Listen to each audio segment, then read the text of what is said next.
मेरी बेटी आगे चल रही थी, मैं 2 कदम पीछे था। तो 2 लड़के वहाँ पे खड़े थे, बाइक पर बैठे थे। वो बेटी को घूर रहे थे। जब मैं उनसे सिर्फ 2 ही कदम पीछे था बेटी से, तो लड़कों ने इतना भी ध्यान नहीं दिया कि लड़के के साथ उसका फादर भी है। इतनी शर्म तो आमतौर पर बच्चे करते हैं। हम आके गाड़ी में बैठ गए, मैंने नोट कर लिया, गाड़ी के आने तक 2 मिनट चले होंगे हम कम से कम, उन बच्चों ने ये नहीं देखा कि उसके साथ कोई बड़ा है। तो मैंने बेटी को गाड़ी में बिठाया, फिर मैं वापस उन लड़कों के पास गया। नमस्कार, मैं हूं आपका दोस्त विनोद शर्मा और हरियाणा के साथ साथ पूरे हिंदुस्तान की खबरें आजकल जो आती हैं अखबारों, टीवी पे और सोशल मीडिया पर, वो कुछ इस तरह से होती हैं कि आज बच्चे ने ये मिस्टेक कर दी, आज उसने सुसाइड कर लिया, आज स्टूडेंट्स ने ये कदम उठा लिया और बच्चों ने भाग के शादी कर ली। या बहुत सारे ऐसे किस्से हैं जो बच्चों के इर्द गिर्द घूमते हैं। और बच्चे क्या कर रहे हैं, जब बच्चा अच्छा करता है तो उसका कहीं ना कहीं क्रेडिट कोई और ले जाता है, लेकिन जब बच्चा कुछ ना कुछ गलत कर देता है तो उसका क्रेडिट माँ बाप को मिलता है कि इसकी देखभाल, संभाल, संस्कार पेरेंट्स के गलत रहे। उन्हीं सब बातों के लिए स्पेशली आज मैं सोशल मीडिया पर देखता हूं काफी ज्यादा अच्छा अनुभव और काफी ज्यादा आजकल वायरल हैं, चर्चाओं में है, युवाओं को बताते हैं, समझाते हैं। अमित डागर जी मेरे साथ हैं, पेरेंटिंग पर बात करते हैं कि कैसे बच्चे अच्छे बने। और अच्छे बच्चों की बात होती है, अच्छा कैसे बना जा सकता है और पेरेंट्स की क्या भूमिका रहती है, कहाँ कमी रहती है, और एक और कई किस्से हैं वो उनसे बात करूंगा। अमित जी, आपका स्वागत है। जी नमस्कार, आपके दर्शकों को भी मेरा नमस्कार। अमित जी, ये कितने साल से आप साइकोमेट्रिक टेस्ट ले रहे हैं बच्चों को इस तरह से? पेरेंटिंग पर तो मैं पिछले 3 साल से सीरियसली काम कर रहा हूँ। बाकी करीब 20 साल से, क्योंकि मैं पेरेंट भी हूँ और बच्चों के साथ एजुकेशन से मैं जुड़ा हुआ। ये स्कूल भी चलाते हैं आप, हाँ, तो आप देखते हैं रोजाना बहुत हाँ, सारे हर टाइप के बच्चे आते हैं, हर तरह तो के उससे सीखने को ज्यादा मिलता है, मिलता एक्सपीरियंस है। करके ज्यादा सीखने यस को मिलता यस है। यस, वो तो, ज्यादा। तो ये साइकोमेट्रिक टेस्ट के लिए आपके पास कहाँ कहाँ से और कौन लोग ज्यादा आते हैं? जी, साइकोमेट्रिक टेस्ट बेसिकली ऑनलाइन होता है, तो ऑल इंडिया से मेरे पास बच्चे आते हैं टेस्ट के लिए। और क्योंकि ऑनलाइन है तो कोई भी करवा सकता है। आमतौर पर जो बच्चे 10वीं में होते हैं उनके लिए बेस्ट रहता है, 10वीं से ऊपर किसी भी कक्षा के बच्चे करवा सकते हैं। कैरियर काउंसलिंग की कह हाँ, सकते हैं इसको। बेसिकली साइकोमेट्रिक टेस्ट से हम ये जान पाते हैं कि जैसे 10th के बाद हमें क्या पढ़ना चाहिए। बच्चे की स्किल, पर्सनैलिटी और उसके इंटरेस्ट, 3 चीज़ों के बेसिस पर हम ये समझ पाते हैं टेस्ट के थ्रू कि आगे बच्चा कौन से सब्जेक्ट्स पढ़े और कौन से करियर में वो जा सकता है। क्योंकि आज पेरेंट्स के पास 5-6 करियर पता होते हैं उनके, डॉक्टर, इंजीनियर, सरकारी नौकरी, टीचिंग का है, पुलिस का है, आर्मी का है, बस यही करियर पता होते हैं। 2,500 से ज़्यादा करियर होते हैं। तो और इन करियर्स में इतनी भीड़ है, मैं कहता हूँ जाम लगा हुआ है ना, बच्चे इतने जा रहे हैं। डॉक्टर्स, आप ये समझिए 23.5 लाख बच्चों ने इस साल नीट दिया है। बताइए। सीट सिर्फ 1 लाख हैं। तो अब उसमें से 22.5 लाख बच्चे कहाँ जाएंगे, वो और भी उनमें सभी से बायो के। लाख, 2 लाख, 4 लाख कहीं विदेश से, कहीं ना कहीं से वो डिग्री जुगाड़ लेंगे। 1 लाख की सीट हमारे पास है और बाकी जो थोड़े बहुत बच्चे हैं वो बाहर से कर लेंगे। लेकिन आप ये समझो उसके बाद भी 22 लाख बच्चे बच जाते हैं हमारे पास। वो क्या करेंगे, वो सभी बायो सब्जेक्ट के बच्चे हैं। तो कोई ना कोई करियर उनको ऐसा होना चाहिए कि वो इस चीज को छोड़ के और उन करियर्स में जा सकें। तो इस टेस्ट के माध्यम से हम वो समझ पाते हैं। और जितने बच्चे, सपोज ये 23.5 लाख है, इन सबका एप्टीट्यूड नहीं होगा डॉक्टर के लिए, हम ये जाने दो, क्योंकि बच्चे बहुत फेल हो जाते हैं। अगर आप इनके मार्क्स देखेंगे तो रह जाते हैं जी। तो वो अगर वो एप्टीट्यूड नहीं है बच्चे का, तो हम उसको उस फील्ड में क्यों डालें। अच्छा, एक प्रधानमंत्री जी ने पीछे एक सलाह दी थी बच्चों को, युवाओं से, मन की बात करते हैं तब, कि सबको रोजगार तो, सरकारी नौकरी तो नहीं मिल सकती, उससे बेहतर है कि आप अपना कुछ ना कुछ करें, व्यवसाय करें, और पकौड़े तलें तो भी कोई गलत बात नहीं है। उसको लिया गया उल्टे तरीके से। हालांकि मैं कई बार देखता हूँ कि कई रेहड़ी वाले ऐसे हैं कि दिन के 2-5 हजार रुपए छाप के घर जाते हैं। कोई बड़ा ऑफिसर भी नहीं उसकी सैलरी होती, और एक दुकान, बड़ा शोरूम वाला भी उतना नहीं कमा पाता कई बार। तो कम तो नहीं है, लेकिन खुद को आंकना और क्या करना चाहिए, ये जरूरी है। आज के यूथ को ये समझना पड़ेगा, पैसा तो उनको कमाना ही है। और अगर आपको काम की शर्म है, पकोड़े तलना जरूरी नहीं है। पकोड़े तलने से मतलब कि आप कोई भी काम कर सकते हो। तो अगर आप करना चाहते हो तो अपॉर्चुनिटी, आज जितनी अपॉर्चुनिटी तो कभी नहीं रही। मतलब इतना ओपन मार्केट है, इतनी अपॉर्चुनिटीज हैं, मतलब कभी भी नहीं थी इतनी हमारे पास। लेकिन युवाओं को वो जो 5-6 करियर है वो छोड़ के फिर इधर सोचना पड़ेगा। वो मेहनत का काम है। अपना बिजनेस करना मतलब उतना ही रिस्क, उतना ही रिवार्ड है आपके पास। जितना आप रिस्क लोगे उतना ही रिवार्ड। अच्छा, ये जॉब वाली जो बात कर रहा था, क्या जॉब संभव है, सबको जॉब मिल जाए? हिंदुस्तान जैसे देश की बात। प्राइवेट में आपको करना पड़ेगा, आप सरकारी जॉब्स की तरफ नहीं देख सकते। हमारे ही देश में अगर नॉर्थ इंडिया को छोड़ दें, आप साउथ और बाकी पार्ट्स में जाओ, जितना भी यूथ है वो तो गवर्नमेंट जॉब्स की तरफ देखता ही नहीं है। सिर्फ नॉर्थ इंडिया में ये पैशन है कि भी हमें गवर्नमेंट जॉब चाहिए। आपको गवर्नमेंट जॉब क्यों चाहिए? आपको पैसा कमाना है, बढ़िया जिंदगी जीना है, प्राइवेट जॉब कीजिए। कितने इंडिया के बढ़िया बढ़िया सीईओज वर्ल्ड लेवल पर हैं, बढ़िया पैसा कमा रहे हैं। अच्छा, कि प्रेशर बच्चों में बड़ा होता है और पेरेंट्स में भी होता है। जिसका बच्चा, किसी ने कोटा भेज दिया, किसी ने सिक्कर भेज दिया पढ़ने के लिए, किसी ने आपके जैसे स्कूल में एडमिशन करा दिया, तो बड़े सपने पाले होंगे कि डॉक्टर बनेगा, इंजीनियर बनेगा, या कोई अच्छा प्रोफेशन उसको मिल जाएगा। तो अगर नहीं हो पाता, दिमाग में रहता बच्चे के भी और पेरेंट्स के भी, अगर नहीं हुआ तो लोग क्या कहेंगे, वो प्रेशर बन जाता है। उस प्रेशर से कैसे हटा जाए? ये प्रेशर बड़ा, कई तो सुसाइड के केस बन जाते हैं। जी जी जी। कोटा में तो बहुत फेमस हो गया है, पिछले साल 29 तो रिपोर्टेड डेथ्स हैं सुसाइड्स की। और पेरेंट क्योंकि एक पुरानी सोच से चला आ रहा है, जैसे मैंने कहा सिर्फ 6-7 करियर में ही सोचता है, सभी डॉक्टर्स बनना चाह रहे हैं तो डॉक्टर बन जाओ, सभी इंजीनियर बनना चाह रहे हैं तो आप इंजीनियर बन जाओ। तो उसको अपने बच्चे का टैलेंट समझना पड़ेगा। हर बच्चे में कोई ना कोई टैलेंट होता है, ये आप मान के चलिए। ऐसा नहीं होता अगर बच्चा पढ़ाई में एवरेज है तो वो स्पोर्ट्स में अच्छा होगा, म्यूजिक में अच्छा होगा, डांस में, कहीं ना कहीं उसका कोई इंटरेस्ट जरूर होगा। वो अगर पेरेंट विलिंग है तो मेरा बच्चा स्पोर्ट्स में अच्छा, मैं नहीं स्पोर्ट्स में कोई जॉब नहीं, आपको एकेडमिक्स ही करनी है। मेरे पास साइकोमेट्रिक टेस्ट के लिए बच्चे आते हैं तो मैं उनसे पूछता हूँ, साइंस में वीक होते हैं तो आपने साइंस क्यों ली? कहते हैं पापा ने ऑप्शन ही मेडिकल या नॉन मेडिकल की दी है। आर्ट्स और कॉमर्स की तो ऑप्शन भी नहीं दे रहे पेरेंट्स। ऑप्शन ही दो मिल रहे हैं। कहाँ से करेगा? हाँ, तो जब 12th में आके बच्चा ये कहता है कि मुझे नहीं करना, तब पेरेंट्स को दिक्कत है। तो पेरेंट को ये समझना पड़ेगा कि बच्चे का कैलिबर कहाँ है, और वो हम उनकी एकेडमिक परफॉर्मेंस देख लेंगे 10th में, जैसे हमें आइडिया हो जाता है कि मेरा बच्चा इस चीज में वीक है, इस चीज में स्ट्रॉन्ग।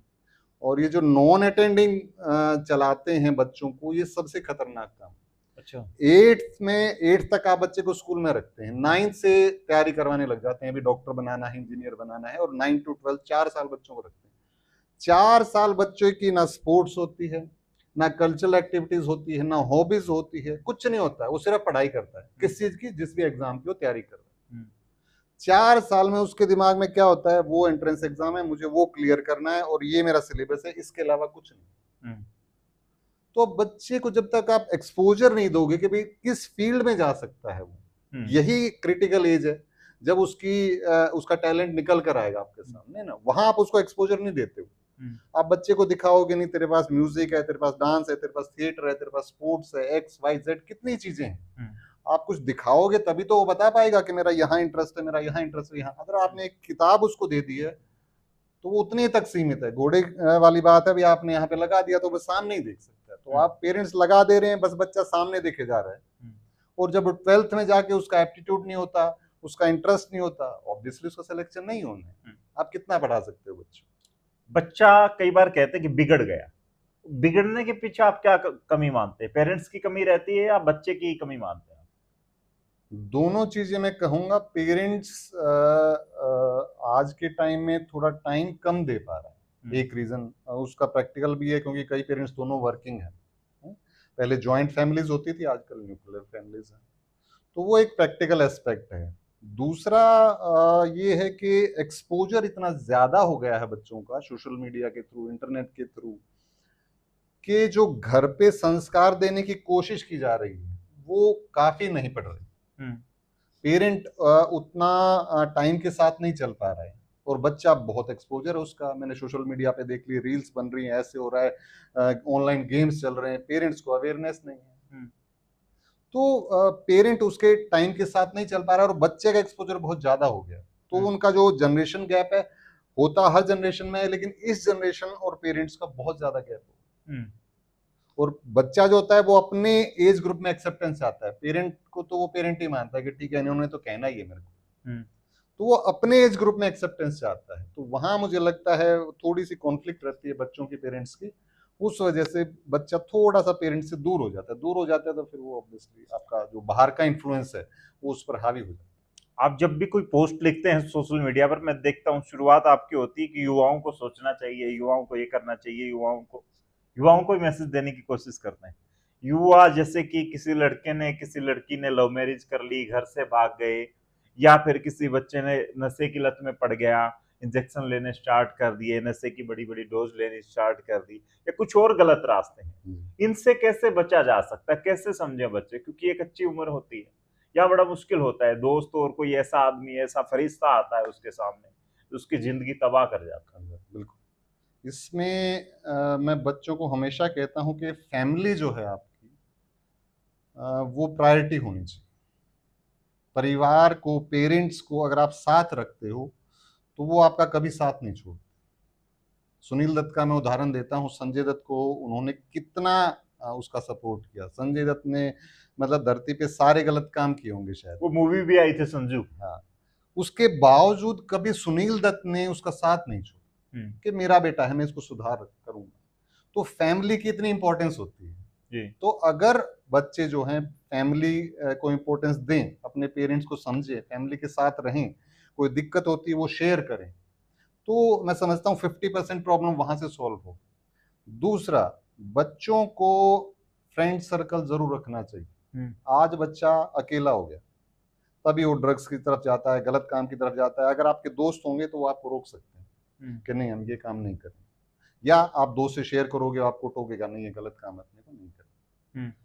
तीसरा, स्पोर्ट्स जो है वो एक बहुत इंपॉर्टेंट चीज है। बच्चे आजकल बिल्कुल दूर हो गए स्पोर्ट्स के नाम पे गेमिंग होती है बस। तो स्पोर्ट्स जो है आपको बहुत मदद करता है, चाहे वो डिप्रेशन हो, चाहे आपकी पर्सनैलिटी डेवलपमेंट हो, किसी भी तरीके से हो, बहुत मदद करता है। तो बच्चों को स्पोर्ट्स में जरूर जाना चाहिए, फैमिली की प्रायोरिटी रखनी चाहिए और दोस्त रखने चाहिए। एक वो आपका किस्सा है, एक दिन आप अपनी बेटी के साथ बाजार में गए थे जी, और बाजार में दो लड़के उनको आपकी बेटी को लताड़ रहे थे। तो पेरेंट्स से अमूमन ऐसा होता है कि जब बाजार में निकलते हैं, कोई माँ बेटी निकलती है या बेटा बेटी और पिता निकलता है, तो कुछ ऐसा सीन होता है तो उससे छुपने की या बचने की कोशिश की जाती है। जी, आप उन लड़कों से ही जाके भिड़ गए और उनको ऐसी बात, क्या कुछ किस्सा था वो? मैं और मेरी बेटी बाजार में गए थे कुछ किसी काम से, तो हम अपना काम करके और वापस रोड क्रॉस कर रहे थे, वो रोड के दूसरी साइड खड़े थे। मेरी बेटी आगे चल रही थी, मैं 2 कदम पीछे था। तो 2 लड़के वहां पे खड़े थे, बाइक पर बैठे थे, वो बेटी को घूर रहे थे। जब मैं उनसे सिर्फ 2 ही कदम पीछे था बेटी से, तो लड़कों ने इतना भी ध्यान नहीं दिया कि लड़के के साथ उसका फादर भी है।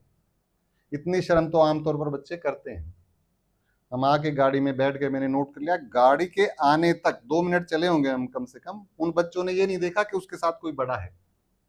तो मैंने बेटी को गाड़ी में बिठाया, फिर मैं वापस उन लड़कों के पास गया और उनको समझाया कि बेटा इस तरह नहीं घूरते हैं लड़कियों के, तुम्हारे घर में भी होंगी, बहन भी होंगी, ये कोई तरीका नहीं होता है किसी लड़की को देखने का। क्या देखना चाह रहे हो तुम किसी लड़की, क्यों किसी को अनकंफर्टेबल करते हो? और तुम्हारी वजह से ही लड़कियां नीची गर्दन करके चलती हैं सड़क पर। आप ये देखिए कि एमए तक की लड़कियां आज मैं देखता हूँ नीचे गर्दन करके चलती हैं, तो इसी तरह के लड़कों की वजह से चलती हैं। और ये मैं समझता हूँ क्राइम है, ये जो घूरने वाली चीज है ये क्राइम है। पीछे लो बना था, आप पीछा करते हैं किसी का 3 मिनट तक या ऐसा कुछ, बहुत लो हैं ऐसे जो हम अपराध कर रहे होते हैं, पता नहीं होता वो। हाँ, तो जब लड़कियां एक्शन ले लेती हैं तो मामला बिगड़ भी जाता है। लेकिन पेरेंट्स तो शायद ये नहीं सिखाता कि ऐसे करना है वैसे करना है, पेरेंट्स तो ठीक ही सिखाता है। ये कमी कहाँ रह जाती है और बच्चों में? और ये जो गैप है या जो एक इस तरह का चंचलता है, इससे कैसे दूरी पाई जा सकती है? बच्चे कैसे सुधर सकते हैं? किसकी कमी रहती है? ये स्कूल लेवल पे भी हमें करना पड़ेगा और स्टार्ट तो हमें पेरेंट्स से ही करना पड़ेगा। मैं खुद भी कहता हूँ, मैंने मेरे बेटे को भी जब मैं उसको कॉलेज में छोड़ के आया था, एमबीए में छोड़ के आया था, मैंने सिर्फ एक ही चीज कही थी कि मुझे किसी भी तरह की कोई शरारतें, बच्चे ही करते हैं, मुझे शरारतों से कोई दिक्कत नहीं होती। लड़की के लिए मुझे कोई शिकायत नहीं आनी चाहिए। सिर्फ एक ही चीज मैंने उसको बताई थी कि डिसिप्लिन, और ये शिकायत कभी नहीं आनी चाहिए कि किसी लड़की या महिला के तरफ देखा या गलत व्यवहार तुम्हारा हुआ। तो वो मैं हर पेरेंट को भी कहता हूं कि अपने लड़कों को पहली बात ये सिखाओ कि हमें किसी लड़की को घूरना नहीं। पेरेंट ये कहेगा तो ऐसा नहीं होता कि बच्चे के दिमाग में नहीं जाएगा। पेरेंट कुछ चीजें अज्यूम करके चलते हैं, हमने अच्छी पेरेंटिंग कर दे दी, संस्कार दे दी। संस्कार में आपने क्या दिया? क्या आपने ये बताया कि लड़की को नहीं घूरना है? इसको हम कोई संस्कार नहीं मानते हैं। लेकिन आज पेरेंटिंग में आपको ये बच्चों को सिखाना पड़ेगा।